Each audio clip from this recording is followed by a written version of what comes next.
Speaking of hyper-sexually charged artists, Red House Painters, guys. Really? Okay. Yeah, we're going to be covering Roller Coaster, or Red House Painters 1. In the opening montage, you heard a clip from Grace Cathedral Park, and now you're going to hear a clip from Mistress.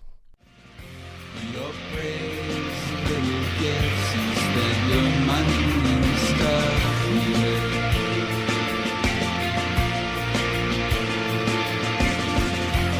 Didn't mind to end.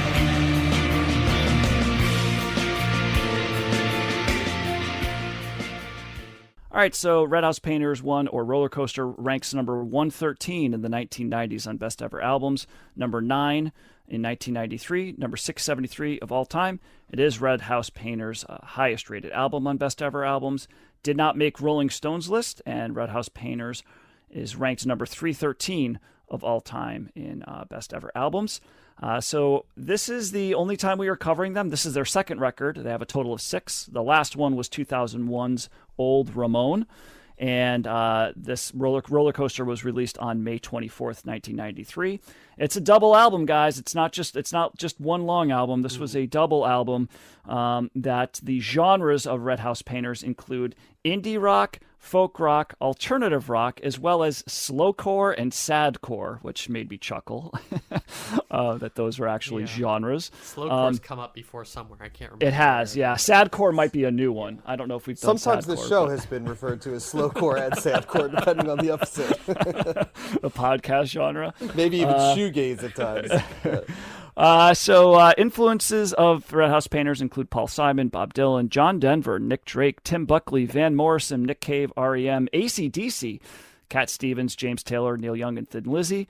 Couple of peers here: Jeff Buckley, Elliott Smith, and Mojave 3. Interesting, Mojave 3, because that's going to come up later in my next bio. They didn't influence a ton of people that I saw. I mean, there's a lot of people they say they influenced on All Music. I didn't recognize any of them except Mumford and Sons, and for some reason, Jimmy Eat World apparently is a Red House Painters fan. Okay. But there you go. So the band, little history on them: they were formed in 1988 in Atlanta by Mark Kozlik, who is the guitarist and vocalist and main songwriter, and Anthony Custos, who is the drummer. They moved shortly after forming to San Francisco, and in 1989 they added a couple more musicians. There's Gordon Mack on guitar and Jerry Vessel on bass. And they were signed to a label called 4AD in 1992. It's a British label, and I think it's the A&R guy, Ivo Watts Russell, was the one that signed them, and he signed them on the strength of their demo that he heard. And get this, fellas, that demo was 90 minutes long. Watts Russell said that he had never received the demo that was that long before or after. Like, this is like, the demos are not 90 many albums are not 90 minutes long, let alone a demo, but there you go. The cover of the record is a picture of the now demolished Thunderbolt roller coaster at Coney Island. So it's not the what's the famous one at Coney Island? Not the Comet. I forget what its name is, but anyway, it's not that one. It's a different one. So you've got Mark Kozlik. The lyrics, guys, focus, according to Wikipedia, on themes of pain, desolation, and loss, while musically the album runs from the folk pop to shoegaze, to the stark and song like New Jersey, and soundscapes. It's a lot of kind of different things happening. It's very moody, I guess is a good way to put it as well. Kozlik said I wasn't terribly fond of the recording sessions. Most of the songs on this were actually kind of from his back catalog, and so that's kind of why this is such a long album, and why shortly after this they released another self-titled album, also known as Bridge, because there's a picture of a bridge on the record, and many of those songs were just culled from his back catalog, and they just wanted to record and get them out. Kozlik recalled, quote, "It was a nightmare because the initial excitement of recording 23 songs became one down, 22 to go." So it was kind of like very, kind of formulaic, Which seemed like begs the question task. of why you want to record 23 songs. That's a at one very time. good question, John. Yes, that's a very. He's bringing the sadcore already to the recording. That's right. The sadcore is part is a genre of the recording experience as well, for sure. Well, and with the deliberateness of it, perhaps the slowcore as well. Yeah. So yeah. So they do have a couple albums after this, but it's interesting to note that Kozlik, in addition to Red House Painters, he's worked with other artists. He's done several albums and EPs as himself. He created a band after this called Sun Kill Moon. And he's got a number of different EPs. And guys, that Kiss is making another return, because in early 1994, Red House Painters released an EP entitled "Shock Me," which features two cover Ace Frehley song. There, exactly, John. It's got two cover versions of that Ace Frehley song. So you've got that. That song sounds nothing like the Red House Painters, by the way. And I think that's we're gonna, because I did ask John to try to cover that Sun Kill Moon album. You like that album, right? I do. Yeah, goes to the Great Highway. I really do like that album, and I wanted to cover it as well, because there's a lot of Mark Kozlik stories and other things. I'll cover some of them here, but some of them, actually most of them, there because they come later. But he also released an EP called Rock and Roll Singer. That included 3 original songs as well as 4 covers. And of those covers, 3 of them, one of them was a John Denver song, and the other 3 were Bon Scott era AC/DC songs. Again, AC/DC, not sounding a whole lot like Red House Painters. Did he listen to this, or was he going for like irony in terms of his song selection? I think he was a fan, and he was just putting a different spin on it. Okay. I think that he was, kind of realizing I am nothing like, I mean, but he also covered John Denver, and he also organized and contributed a John Denver tribute record called "Take Me Home." So I mean, you're kind of getting both as well. And for any of you that might not know who Mark Kozlik is, you've never seen him before, you've never heard him, he's got a couple of film credits to his career, Cameron Crowe films to be specific. He was featured in the film Vanilla Sky, and he was also in Almost Famous, where he played the bass player Larry Fellows in the fictional band Stillwater. Oh, okay. So that's if you ever seen that movie, he's got a couple of lines in it that are kind of funny. So yeah, we're gonna cover. We're going to cover not Red House Painters, but we will cover Mark Kozlik again with Sun Kill Moon. But this kind of rounds this out. So let's start with Josh. I'm curious as to your take on Red House Painters, Josh. So I believe we talked about slowcore when we talked about American Music Club and that album. Yes. I think that is when we referenced. Oh wow! First, okay, I forgot about them. Yeah. I will tie back to that too, Josh, at some point, but I'll let you go. Okay. Yeah, this genre is the anti-Josh music, and I hated this album. It is so interminable to me to listen to this. I can't take the pacing, the sound, basically anything about this album.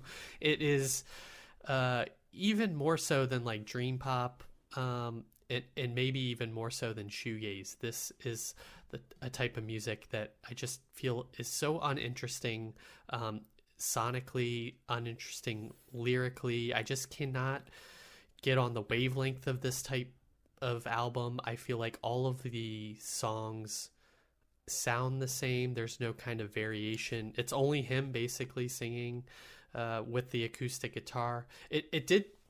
You mentioned Nick Drake, and that was one of the first things I wrote down.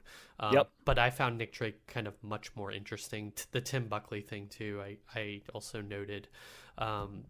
Nick Drake was much more poetic, and I feel like was able to evoke feelings outside of his depression through his music. And I feel like this is not... That's not the case on this album.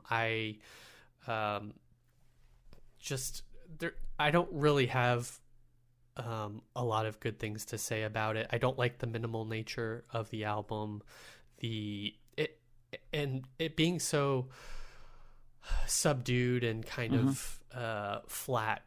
That just rubs me the wrong way throughout the entire album, and I can't.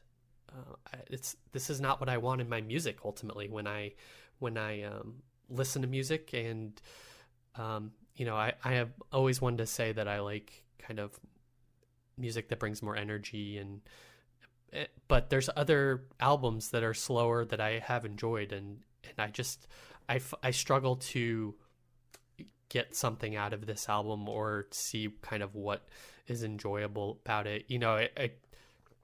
I always kind of think about the John mindset of feel, especially when we're talking about shoegaze and kind of the noise rock and everything, of like it being comforting and kind of feeling like a warm blanket, I think is what you've said at one time or another, John, with certain types of the music. And I just could not get there or even try and like, empathize with people who like this type of music. So it's this is just not for me. And yeah, it's a big thumbs down for me. Well, it's funny you mentioned American Music Club, because as I was listening to this album, I said, "Ooh, this is definitely that." Before I even looked up, like, this is that like slowcore, sadcore music. So it shares some elements of bands we've covered, like Ride and Galaxy 500 and stuff like that. I said, but it's not quite like this. I said, "Gosh, there is a band we covered though that I cannot remember that this reminds me of quite a bit." And certainly Nick Drake came to mind too. Yep. But Yep. And later, like Elliott Smith, who we haven't covered yet, but he came to mind. But I started thinking, I'm like, who was it? And then I was like, there it is. And it's exactly what you said, Josh. It was American Music Club. I said, okay, that's what it is. So I started to realize that this is one of those interesting genres where every band, even though there's hallmarks of it, and like Josh, I think did a good job. You experience it as like one sound, and to me, I get it because there's pieces of it, but to me, there's so much variation, like in terms of the like aesthetic of how you do this music. Some of which are very appealing to me.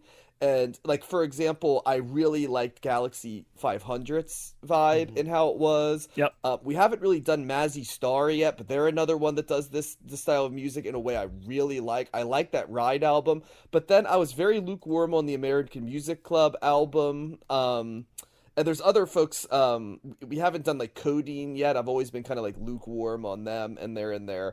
And this is such an interesting one because I think musically it's relatively uninteresting and a little samey. So Josh, I'm with you there. Yeah. This album though is excellent lyrically, like really, really A+ good lyrically. I was impressed by the depth and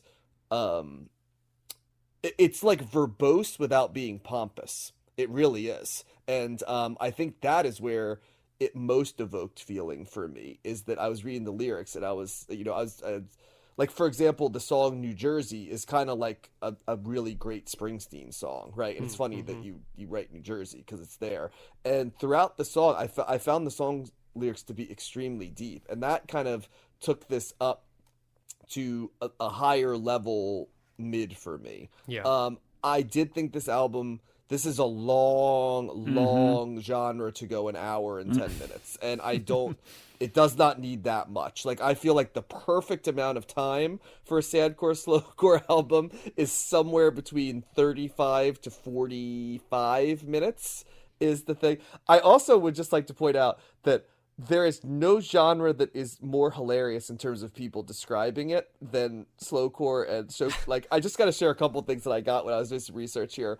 A writer from Pitchfork said that the hallmark of this album is that it gently pulls the listener out of linear time, which I think is a great way to describe this music. I think that one of the members of Codeine said that how he described his music is, I can play a snare hit, go get a drink, and be back to the drum kit before the next beat. And then another guy says, you're not going to play slowcore at parties. It's musical spare, the lyrics are bare and honest, but that's not what we're there for. And then somebody in San Francisco Weekly wrote, the best thing about slowcore is that they demand the listener pay attention. The worst thing about them is that sometimes you fall asleep by the third song. So there's and that's kind of what it is, because there's parts of this I really like, and there's parts of this that sometimes lose me. And interestingly enough, sometimes the music draws me in, and I love that feeling of being pulled out of linear time, like with the Galaxy 500 album or Mazzy Star. And sometimes I'm like, this is not pulling me out of it, and it's becoming monotonous. Then you have an album like this that threatens that because of the length and the lack of stuff. But then I'm like listening to these lyrics, I'm like, this is great shit right here. This is like, and a lot of the other ones, the lyrics were just sort of thrown in for the vibe, right? And that's what's so fascinating to me about this album, because each of these albums is its own variation of it. And you can listen to something like hardcore or punk or even music I like ska, metal,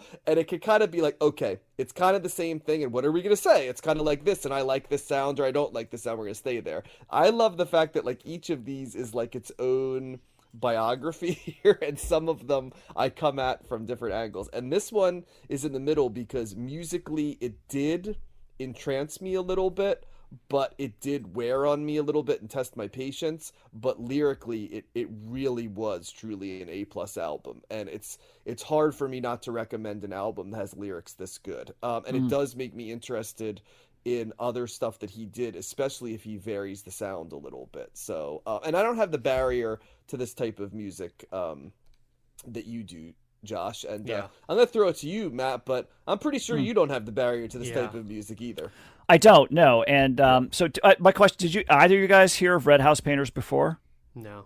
No, and I find it hilarious that like you're gonna be like, I was intimately familiar with them while not knowing Bump and Grind by Art and Kelly. I find that funny. No, I was not intimately I was familiar with them. I was not intimately familiar with them. I was only I came across Mark Kozlik with Sun Kill Moon and Ghost of the Great Highway, which is I definitely want to cover that because full disclosure, I love that album. I really, really love that album, and it's I think it's got a little bit more, to me, it's got a little bit more heft than this does. So I'm curious, Josh. There's more. I mean, that might weight be the to ticket it. for me because if he has the same solid lyrics and more heft. Yeah, I'm curious as to, Josh, if that would make any difference to you, because this was more. I was intrigued by this, and I was familiar with Red House Painters. I remember after getting into Sun Kill Moon that I heard it or read stuff about him saying, oh, he had this other band beforehand. So, but I never really listened to them before.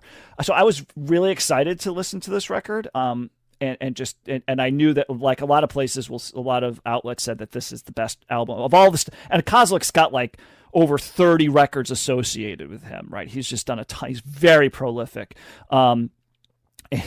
including a song he did. I have to say this. He has beef apparently with the war on drugs. There's a lot of beef. Mark Kozlik's a shit starter here, but he got a beef that started with they were playing some festival or whatever in it was, I forget where it was, but it was kind of like in the Midwest, or it wasn't like in a major city or anything like that. But the war on drugs were playing at the same time, and they were kind of drowning him out because, he's playing stuff like this, and he got mad at them. So he said it to the crowd. He's like, I'm going to write a new song. It's called War on Drugs, Suck My Cock. And then like War on Drugs didn't take too kindly to that. So there's like a Twitter war. And then he actually did write a song called War on Drugs, Suck My Cock. And it's pretty funny. So it became like this whole, so he's got this sense of humor and this, like, he's kind of like, he antagonizes other people. So he's an interesting guy to say the least. But anyway, but a lot of outlets were saying that this is kind of like his best album, right? And so I was like, oh, cool. Like, I want to get, because there's other Sun Kill Moon stuff that I've heard that made me go, not so much, like more kind of along where you are, Josh. Yeah. So the first time I listened to this, I was kind of like, I was almost on a roller coaster because there were some parts that I liked and other parts that I was like, oh my, particularly like the longer songs that kind of took me away. Like in particular, I think it's Funhouse and Mother. Those seem particular. The first half of those songs, because both of those kind of start off in a very slow, drawn out. It's like exactly what you said. Hit the drum beat, wait 2 minutes, hit the next drum beat, stuff like that, right? Yeah. And then they kind of stop, and then they go in a different direction. Then they go a little bit more experimental, and it's like, okay, that's different, right? Like actually, the second part of Mother reminded me a little bit of Sigur Rós, the way that the vocals are in that. It's kind of like this high pitched, kind of sound that they have that was a little reminiscent of Sigur Rós. So I was kind of like confused, and I wasn't sure exactly what I thought. But the more I listened to this musically, the more I did like it. I as not a lyrics guy, I did read some of these lyrics. I was like, "That's kind of interesting." I'm not exactly sure what he's going for, but I can tell that there's interesting thoughts that are happening here. So it doesn't surprise me, John, that you liked the lyrics a lot. And I just felt like the more I listened to this, the more I did like it. I think there's a lot of pretty things happening in here. I think there's a lot of it's not straight ahead melody in the traditional sense. It's certainly a more subdued melody, but a song like the piano version of Mistress or or that's up. Take Me Out is a really pretty, just simple acoustic guitar song. And yeah, if you can get past the fact that it's slow and it's kind of it can be meandering at times. Like if you let it be what it is, which to me is certainly an evening album or a first thing in the morning album. Yeah. This is not a middle of the day. Like I said, it's not a party record. Okay. Or doing anything besides sort of letting it wash over you album. Yes. Yeah. Yes, and actually, when I first I heard a Sun Kil Moon, my buddy made it mixed, or didn't make me a mix. He burned a copy of that CD for me, and then the liner note was "Play this when you want to be alone," and it was like, yeah, like that's like what you want to listen to this when you're alone and you're contemplative and you're just kind of wanting something just to kind of to be there. So and I was thinking of Nick Drake as well because Nick Drake does very similar things to this, but I wasn't that much into Nick Drake, and and to me, like the musical difference. I mean, obviously Nick Drake's got good lyrics, so it certainly wasn't that, but it was more of just like, just musically, this worked with me a little bit more. Nick Drake seemed way even more depressing in a lot of ways, which is kind of why I think Brighter Later was my. What's that? Sparser. I felt like it was even sparser than this, which is hard. Yes.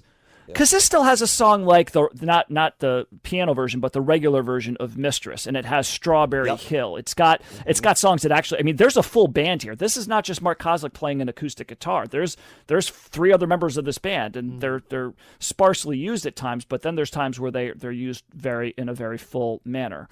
Do you get this like national vibe from this a little bit at times? Yes. Too? Yep. I didn't think. Yes. Yes, for sure. Yeah. So this to me was more of a grower, and I think I listened to this of all the albums I listened to this we did this week. This is the one I listened to the most because I felt like this demanded more of my time and attention because I thought there was enough there the first time around. Even though I was like, God, when I got to Mother, I was like, oh God, I'm gonna fall. I was driving. I'm like, I'm gonna fall asleep. Like this song. Yeah, that is not a good song, Mother. I'm gonna say that. It was tough. It was tough. But it was less tough the more I listened to it. I can say that. But it's probably too long. It doesn't need to be this long. But I think there's enough here for me to be like intrigued. And I think it's so interesting how an album that is so relatively sparse and simple can just grow on you in different ways. And there are people that love this album and love this guy. Like this is like a savior for many people. And, I read articles about people saying that once they listen to this, it's all that they could listen to for months on end was like, give me as much of this guy as you can possibly get. So he's got a fanatic following from what I understand. So I'm not quite there at all. But and there's some other stuff of his in the future that I'm like, I've heard that I'm not that into. There's other stuff that I very much do like. So it's like a roller coaster for me, but it's very interesting. And, some of this is like, it's hard to explain. It's just like, I just generally enjoy this. I don't always want to listen to it, but I'm glad it's out there for when I do, because it definitely scratches an itch for me. So yeah, it's a thumbs up. It's a really, it's an interesting, I like his voice. And I think it just, I can come back to this for sure. Final take, Mistress or Mistress piano version? I like Mistress better than Mistress piano version, but I definitely I definitely like Mistress piano version. The first time I heard it, I thought that's not necessary. The first one was so good, and the more I heard it, I was like, no, I like that piano part. I'm okay with it.